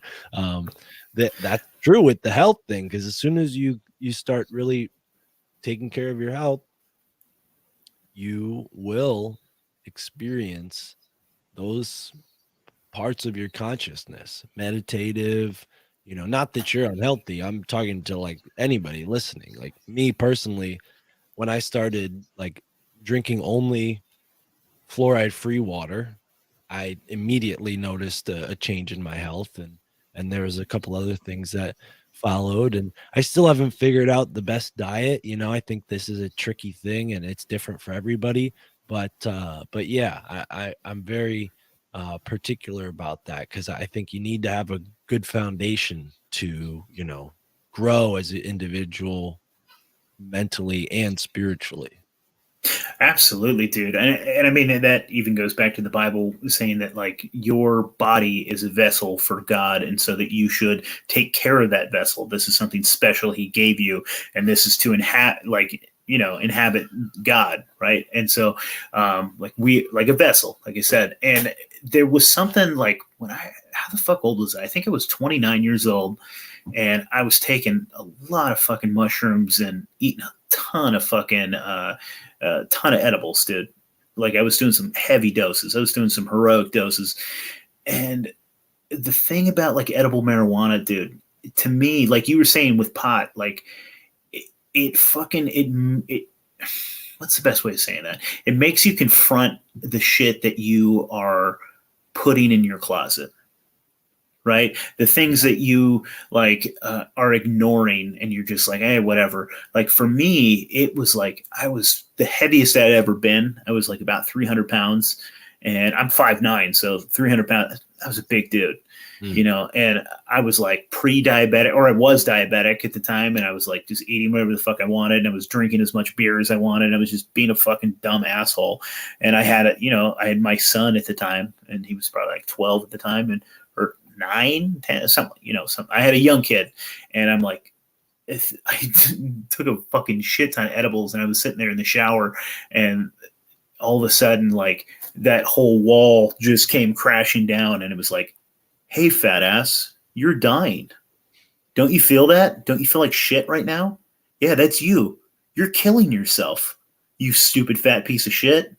And it was like, yeah, I do feel that. You're right. And so it was like, I fucking started, like, after that, it was significant enough where I was like, okay, I started like eating keto. I started like going to the fucking gym and started like working out, like going like 45 minutes on the elliptical machine twice a day, and like just started like fucking knocking that shit out. I dropped like 70 pounds. I fucking started going to church more. And that's like, once I started like you said, cleaning up your room, then I met my wife. Then like so many things fell into place. Like it was just this, like I wasn't ready before. You know what I mean? I was like, it's one of those things. It's like when you are going with God's will, things start happening for you. You'll notice like when you're getting resistance, stop, reassess why. Look at yourself. Why is everything fucking going to shit right now? Why is like everything just like crumbling in my life right now? Stop, reassess, go through your fucking baggage, see what you need to keep, and throw the rest away. Dude, that's powerful, man. I commend you for being honest and sharing that, and also accomplishing all that too. I mean, yeah, that's super helpful for anyone listening. I mean, I had a few of those moments in my life. Like I look like all trim and whatnot, but my dental health was pretty bad for a while, and I had to like really stop a lot of these like unhealthy habits I developed as a kid, totally change my diet. And since I've really like reversed a lot of the dental pain I felt for a while there, and it was all like herbal supplements and like herbal treatments that helped me. It wasn't like going to the dentist. Not to turn this into just put more fluoride on your teeth, you'll be fine. Dude. And that's the thing, is like people would tell me like, oh, you have bad teeth, what do you not use fluoride? My grandparents, they knew I was using the fluoride free toothpaste because I told them about it. They're like, well, that's why you have cavities. And I'm like, no, the reason I have cavities is because there's a sugar in everything. And you gave me cookies when I was a kid. Like, what the heck are you talking about? I think that's a big part of growing up in this societies, we take on a lot of trauma, from our culture and from our parents, and some of that is like this like uh type of food that's like designed for a psychological purpose. It's not nutritional, it's like psychological. Like chocolate is a good example of a psychological food. Like, sure, now they tell you, oh, it's got antioxidants and whatnot in it, but I mean, it's a drug just like any tobacco cigarette. It's a drug. And they were designed that way, man. Yeah, it's fascinating. Like the way that we eat wheat in this country is Mhm. like so fucking foreign. Our bodies don't know what the fuck to do with it because like you strip the bran, you strip like all the fiber, and you just get the endosperm, like just the pure fucking starch, and it's like has no nutritional value at all. It's just pure carbohydrates, and that's why everything you see, like by law, they have to enrich it. So like white bread, they have to fucking enrich it because you strip any type of like minerals, vitamins, anything from it, and so they force you to add some back to try to make it somewhat better for you. But it's like your body wasn't designed to have pure fucking starch and sugar like that, and it's like crack cocaine to your fucking body. It's like holy shit, what the fuck? And then I don't just need white bread. I need jelly on there too. So I got to put some fucking jelly on my white bread, and and it's like it's cracked to your system, dude. And then if you look at some of those things that were like designed by the food, like if you look into Kellogg, Dr. Kellogg, like he knew that cornflakes were going to make you feel like shit, and they were going to make you feel weak, and like they were going to like make you feel groggy and shit. If you look into this, which is really fucking fascinating, he designed fucking cornflakes so that little boys would stop masturbating. It's Yeah, I've so heard of it. fucking weird, man. Yeah, And they don't tell you the part about it making you sluggish and tired, though. I've heard yeah, that part, but they don't generally talk about that because that was really the point, was to make people like sluggish and more able to be like office workers or factory workers and stay in mhm. one place and push one button over and over again or pull one lever. Yeah, man, it's fucking fascinating. Just the way this fucking place was set up. I just had this conversation actually with Richard Grove. We were talking a little bit about Cecil Rhodes and how when he went to Africa, so he's originally from England, but he went to Africa and then he went down to South Africa to start doing diamond mining and things like that. So he was down there in South Africa and he was seeing all the natives there.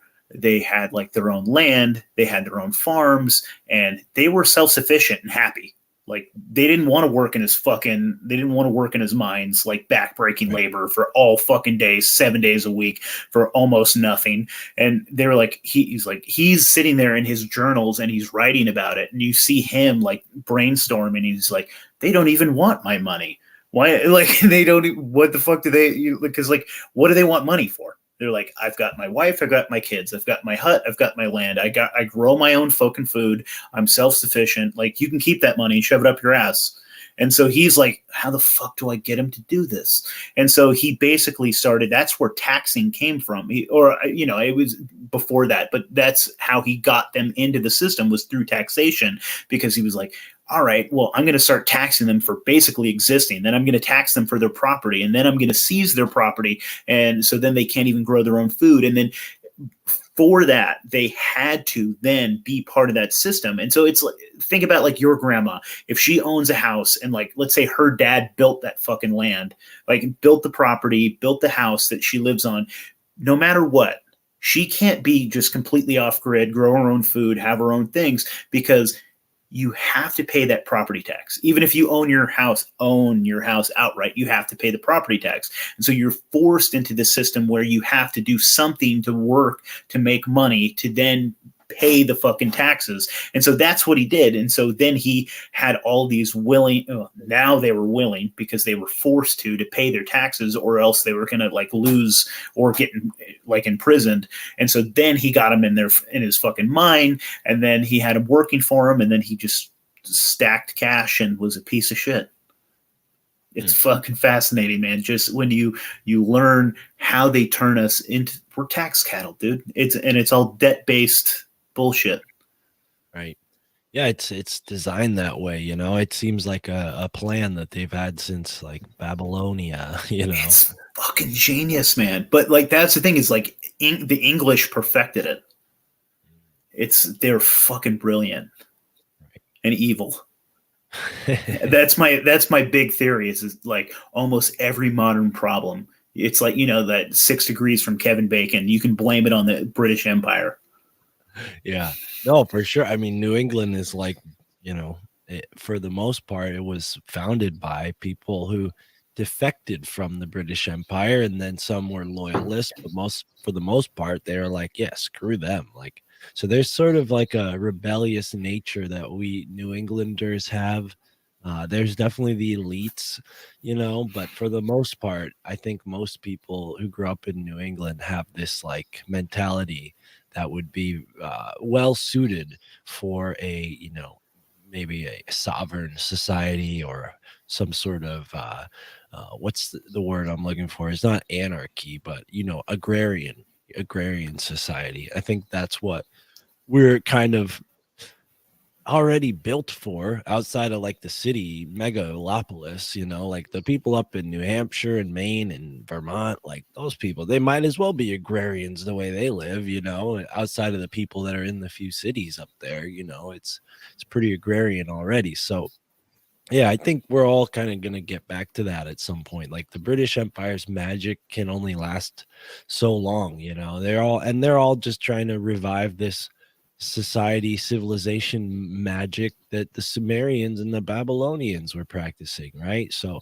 that's all. It's just a carry on for that. I mean, the British, they think they're Israelis. They're like that's why they're so connected to Israel, because they believe esoterically that they're part of the tribes of Israel and they connect to Jesus Christ. And so there's this whole idea of like, well, we're the chosen people and that's our holy land, and God's judgment will favor us so we can do whatever evil necessary.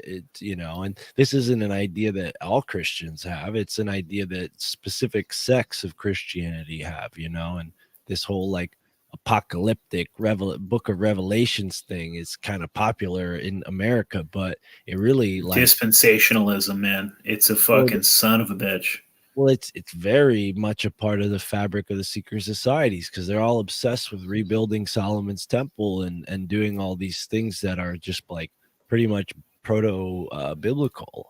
Yeah, man, that's fascinating as fuck. I never even thought about that connection to it because, like, I grew up very dispensationalist, like Christian Zionist, and that was what my mom fucking taught me. That's what she still teaches me. She, like, sends me stupid fucking videos on Facebook all the time trying to get me to watch it.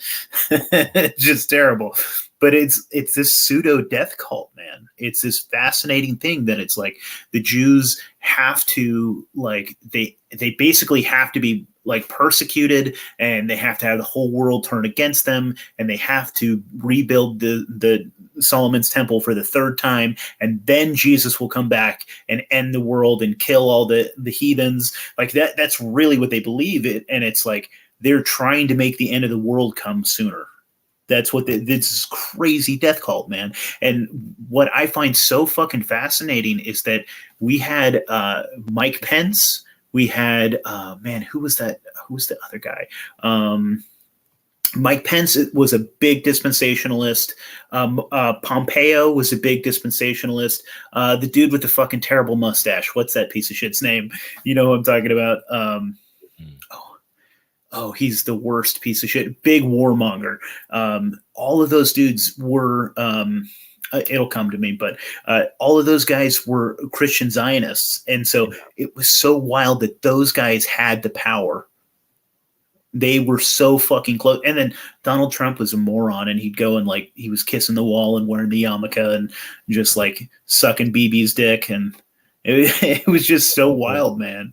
Some people think that he's sort of connected to the Jewish mafia through his New York real estate ties. So that makes sense. I think you gotta be to be that successful. Yeah, absolutely. Yeah, which isn't necessarily in that scene.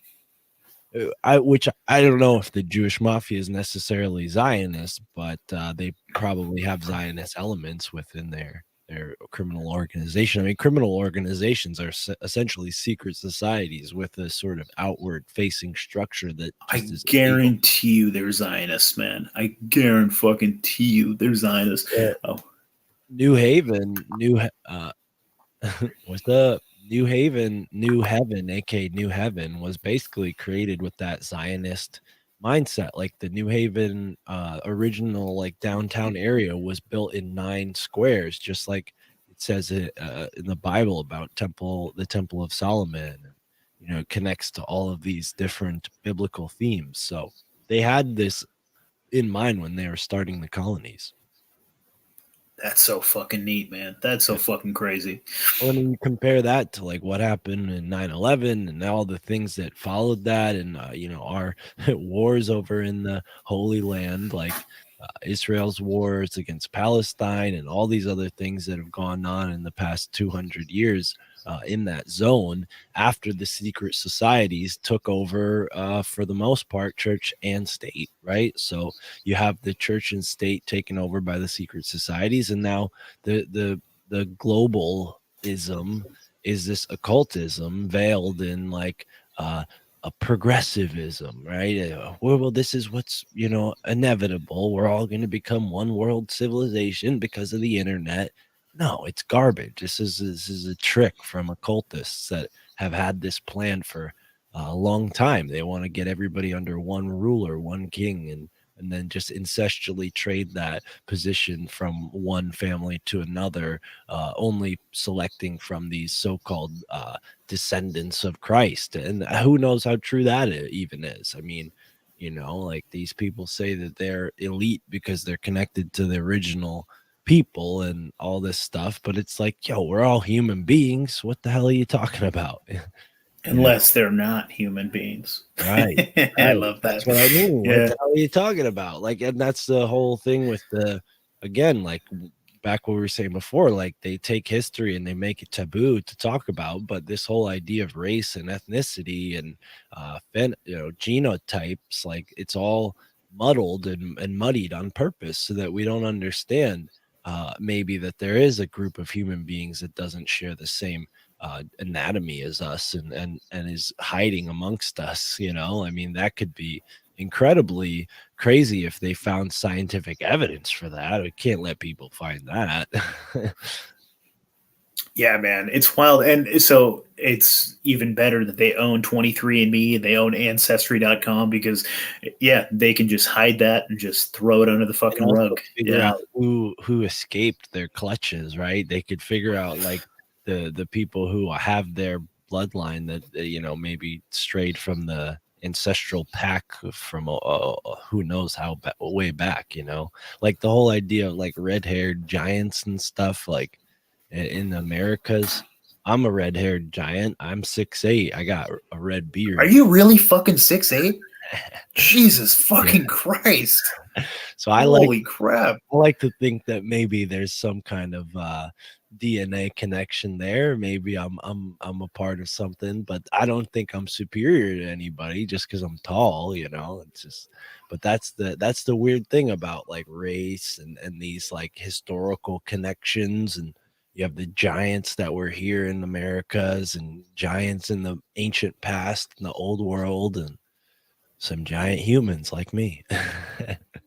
Yeah, man, that's a fascinating topic. I've had conversations recently that just like what is Bigfoot and like was Bigfoot just one like a tribe of human that were a fucking giant and like do you have Bigfoot DNA, man? You might be a big old fucking. It's fascinating, dude.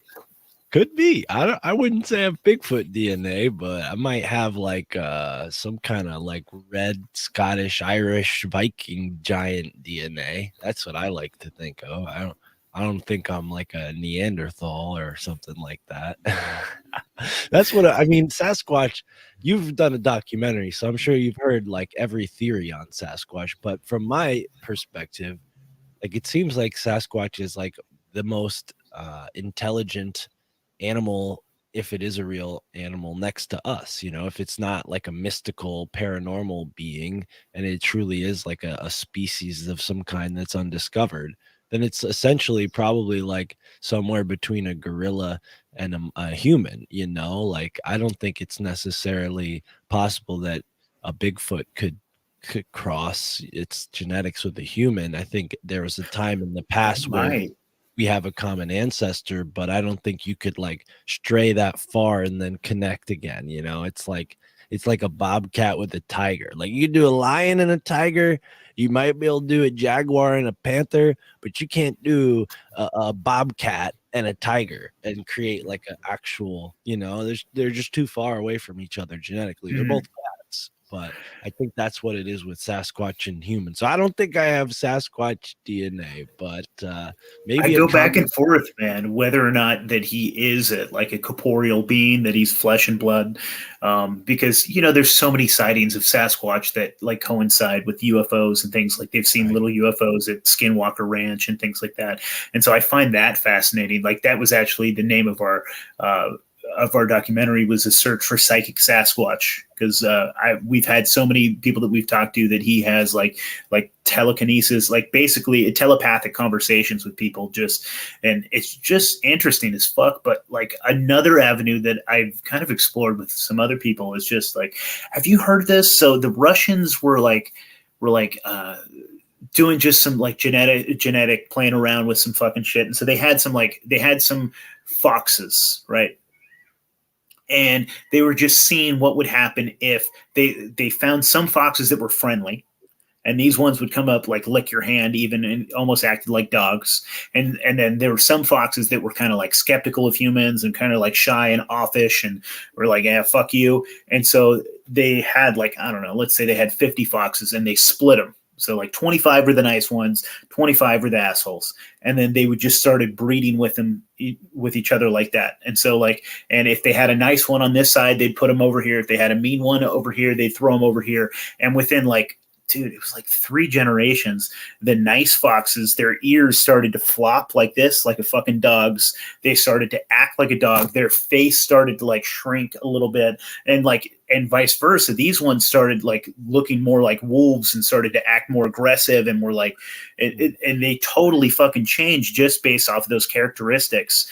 And it was just this funny idea that like, that Bigfoot are just humans. They're just the wild ones, that they just were breeding with each other, and they just like took on, because I mean, we supposedly share like 99% of our DNA with like chimpanzees and other great apes and things like that. And so like in our DNA turns off and on with like different, circumstances and different things like that. Like I think you're they on could to be something us. there, man. They could be like a tribe of Native Americans or something, you know, Mm-hmm. like a whole very ancient tribe of Native Americans that were like, yeah, we're gonna do it this way, and you know, we're gonna kill things with our bare hands, and then they just got stronger and stronger and stronger, and next thing you know, they're throwing rocks across valleys at like hikers with a GoPro on their head. Yeah. Yeah, I like that. I like that concept, and I never get, too invested in any camp, because I just have fun with it. But that's a fun one. Have you talked to Seb Bland, the guy who's had some astral projection experiences where he met Bigfoot and spoke with a council of Bigfoots? I have not. That sounds awesome as fuck. I Yeah. should definitely hook up with that guy. Yeah, he's been on Tony Merkel's podcast. I had him on my podcast, episode 61, I think, or episode 60, one of those That had to episodes. be back in the day, huh? Yeah, it was a while. You know, no, I've been going fast. I mean, 2020 is when we Where are you started. at now? I'm at 230. It would be next week, about, yeah, Very around nice. 30. So yeah, I ramped it up about a year ago, and I've been doing like similar to you, like 3 episodes a week, and bonus shows too. That technically there's like 260 episodes, but like 50 of them are not technically, my family thinks I'm crazy shows. But yeah, it was about 230 by now. So at least by when this comes out. Hell yeah, dude. You're killing it, man. That's fucking dope. Thank you. Yeah, I So got to keep let's in touch with them. Yeah, dude, I'd love to. That sounds like a fucking awesome conversation. I'd love that shit. Let's talk. I know we're getting almost to 2 hours here, so I'll let you go here pretty quick. But let's talk a little bit more about like ghosts or some spooky shit down in Connecticut. Yeah, Have you had any paranormal experiences yourself? no, it's funny. I love all this stuff, but I'm probably like, yeah, no, not really an experiencer. I never really had anything that was too out there. at least that I could remember. I mean, there could have been, but no, just little things where you work yourself up and get scared and run away. Like when I was younger, and, there's definitely like a spooky reputation in New England, and that when you're rebellious, your idea is to rebel against whatever is conform people are conforming to. So for a while, I didn't really even believe in any of that stuff, besides Bigfoot. And like, I was always, when I was younger, I was so fascinated with animals that like Bigfoot and all that stuff.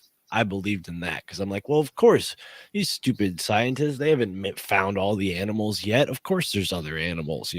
That was like the coolest thing to find out when I was a young kid. So, no, I'm more of like a book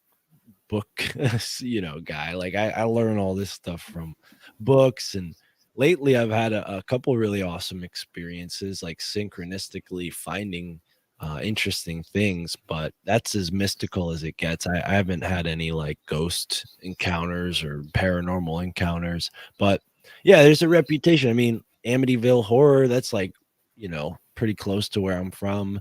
There's another like weird horror movie that takes place around here. So it's definitely, the reputation precedes itself.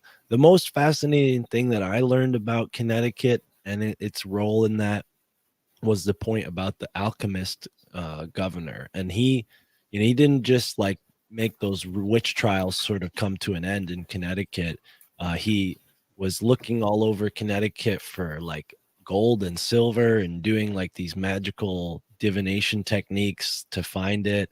And he wrote about this like angry god that the Native Americans had called Makamutis, and there's a town named after him called Makamutis, and it inspired an H.P. Lovecraft novel because there's just sort of phenomena of sounds coming out of the ground, and the Native Americans said, well, there's a sort of necromancer type god that lives down there who deals with the dead, and if you have something like you need from him, you can go to this spot and like just give him an offering and he'll help you out. That was their idea with him. But the colonists come and they're like, oh, it's a devil. There's a devil under the ground here, and everything in New England became like devil this, devil that. Like they have like certain areas, hiking spots and stuff like that'll be called like Devil's Hop Yard or Devil's Falls, and these are all typically places where the Native Americans were doing ceremony. There's no devil going on, but because the colonists had that sort of propaganda and superstition, they named everything like that. So I think that might be a little disappointing for what you're aiming for, but that's It's kind of not. part of the Yeah, it's interest. fascinating, man. To me, it's so funny. The fucking Christians, dude. Like literally anything that isn't God is the devil, and it's this fascinating thing, dude. And it's like if you actually look back at some of the verses in the Bible, like he talked about multiple gods. Like there was multiple gods. There was different things. Like Elohim is like a Even plural for the God. word And the word devil, it comes from the word deva, which is just a word for like a deity, a lesser deity, right? So in the Hindu world, ah, right? So it's kind of interesting, like maybe the colonists weren't so silly as we remember them now, because you got to keep in mind a lot of our stories about that time period come from when they were rewriting history and dumbing yeah, down the education system, right? So in actuality, I think the colonists were probably a lot smarter about these occult type things and were, maybe naming them devil this and devil that because they wanted to like hint towards people like, yeah, that's a magical space that might not be safe. It's not that the devil lives there, but like it's sort of devilish. that's neat, man. Yeah, there's some things that I'm gonna have to do. I'm gonna have to. I think I'm gonna try to look up my local Rosicrucians Mm. and try to sit down and have a conversation. Maybe we can get one on my show. Who knows? Yeah, I would say try, there's a bunch of if you go to a used bookstore that specializes in occult and metaphysical things, there are so many Rosicrucian books that you can buy that are written by Rosicrucians for other Rosicrucians that people just like, they when they die, they get like their dad's books and like, what the hell is this crap? And they just give it all to a used bookstore. So there's plenty of like Rosicrucian knowledge that's available without necessarily having to go and become a part of their group. I have like 6 or 7 books that are written for just Rosicrucians. Like they're meant to be within the Rosicrucian group. Like you're not supposed to share these with the non-believers or whatever, you know. So it's history, right? It's sort of a historical thing at this point. I don't know how many active Rosicrucian groups are actually doing anything influential other than maybe like practicing these consciousness expanding rituals, you know. Yeah, man, that's fucking neat. Yeah. I'm definitely gonna have to check that out, and maybe I'll go peruse my local Masonic temple too, and Yeah. have a chat with some fat old dudes. I would say try the bookstore first, but yeah, if you're feeling courageous, go for it. Yeah, you'd be surprised what you can find in a bookstore, man. There's a lot of secret information that gets put on a used bookstore shelf. Fuck yeah, brother, dude, this was a lot of fun. We'll have to do it again, and uh, let's do throw your plugs at my audience. Yeah, thank you for having me here on your live stream. Shout out to all the live people listening. I recognize a couple of those names you floated up here, all people that I've seen on my Instagram. Shout out to people. I'm going to do a YouTube live stream every month with Juan and Chris for Illuminati Confirm. We do 2 a month, so just stay tuned for that. We're going to do another one soon for November. I don't know. I think the first week of November. But yeah, myfamilythinksimcrazy.com. Where is it? Right here up above my head. That's where you can find all the information about the podcast. You can find links there to whichever app you prefer to listen to the podcast on, or you could just copy paste the feed into your app of choice. And you know, all of the other stuff's there, merch, social media. So just go to myfamilythinksimcrazy.com. And yeah, Nate, for everyone listening on my feed, because this will be a swap cast, why don't you tell them about your show? And I want to thank you, brother, because you know, a lot of podcasts join Alt Media United, but not a lot of podcasts go out of their way the way you have to promote Alt Media United. So I just really want to thank you and say, dude, you're a hell of a guy. You're working really hard. You got a hell of a background and a very interesting, you know, motivation for doing this that's compelling and inspirational. And it's cool to see like you've picked up like the ethos that I had designed with Alt Media United, and you're emblazoning it right there on the live stream. I see it on your Instagram post. You're always tagging us. So I just want to thank you, brother, because clearly you share my values, and you know, I think that's what we all need to do is connect and build this community of sovereign, independent, open-minded thinkers, and help others get to that same level, you know, of sovereignty. Thanks, man. I really appreciate that, and I really appreciate what you're doing with Alt Media United, dude. It's badass, dude. Thank you. So yeah, man, you're killing it. Yeah, you can listen to our show. Yeah, we're putting out about 3 episodes a week. We're also on Rockfin, so you can go and watch all of our videos there. There's only a few premium stuff there, but there are some cool shit on there. So check us out over there. And we just put out our first documentary of what we plan on to be many on Sasquatch. It's called Search for Psychic Sasquatch. It's also on a Rockfin, so you can go and check it out there. And I think it's for free out there, so just go and check it out. And yeah, man, I love having conversations with interesting people. We just like to explore ideas. Sometimes we're talking about like crazy politics, you know, and sometimes we're talking about fucking Sasquatch being a psychic. And other times we're talking about, you know, some crazy spiritual stuff. And yeah, we just love to have conversations with people. So come check us out. Beautiful. Beautiful. Well, awesome Swabcast. Thanks for having me on Reality Czars. Thanks for joining me on this show. My family thinks I'm crazy. And yeah. And happy Halloween, everybody. This is a spooky Halloween episode. Right on. Well, thanks, Nate. Appreciate it. Cheers, brother. Right on.